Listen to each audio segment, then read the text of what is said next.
I'm going to show you two instruments of tyranny.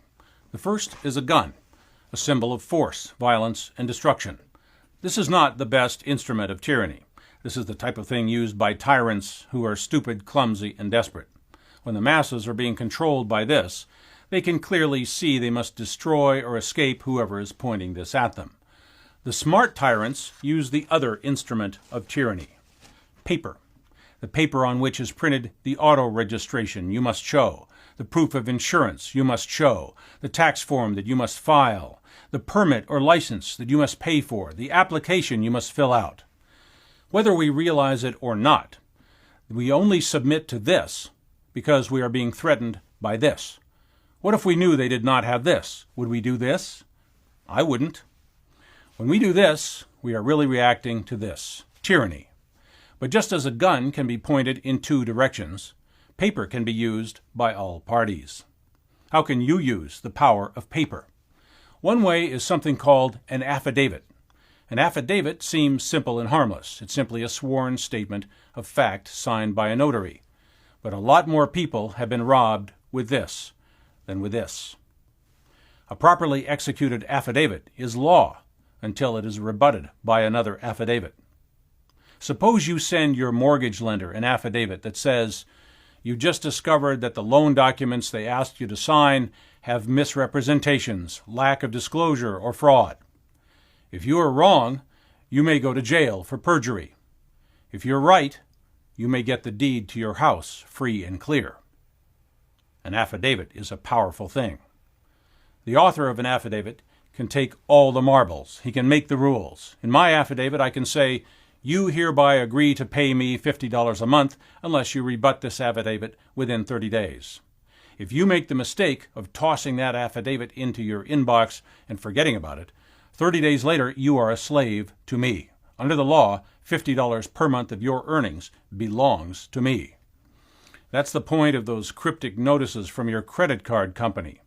These are the new terms of your credit card. The law says that you agree and accept the presented terms unless you respond and refuse to accept.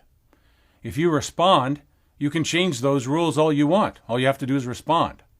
That notice they sent you is not enforcement of their rules. That is an opportunity for you to agree with their rules by remaining silent. Send a notice back saying, you may not charge me any late fees, and I will not pay more than 5% interest on my credit card charges, and those are the terms you must accept if you wish to have me as a credit card customer. If the credit card company does not rebut or cancel your card within your time limit, you are legally entitled to the terms you offer. Your announcements and demands are just as valid as theirs. If your notice is in the form of an affidavit, no judge, court, or officer may deny your claim, and the credit card company may not impose different terms unless you agree to them either by response or by silence. As odd as it seems, it's probably not a good idea to ever sign anything that you did not write yourself. If you write it, it benefits you. If they write it, it benefits them, and it probably costs you in a big way. An affidavit is not a complicated thing. Samples of them are easy to find. There's no particular layout that's required. Basically, it's a sworn statement of true and complete fact with a date and a notarized signature. If it affects another party, it must be presented to that party with a reasonable time for response. Large institutions are very good at sending notices, but they are not very good at reading and responding to notices they receive. That is not your problem. Institutional size and bureaucratic incompetence is not an excuse for anything. Send them the notice and hold them to the terms contained in that notice. If they refuse your terms, change the terms or walk away from the relationship. Just make sure that you always play by your rules, not theirs. That's what the Declaration of Independence is.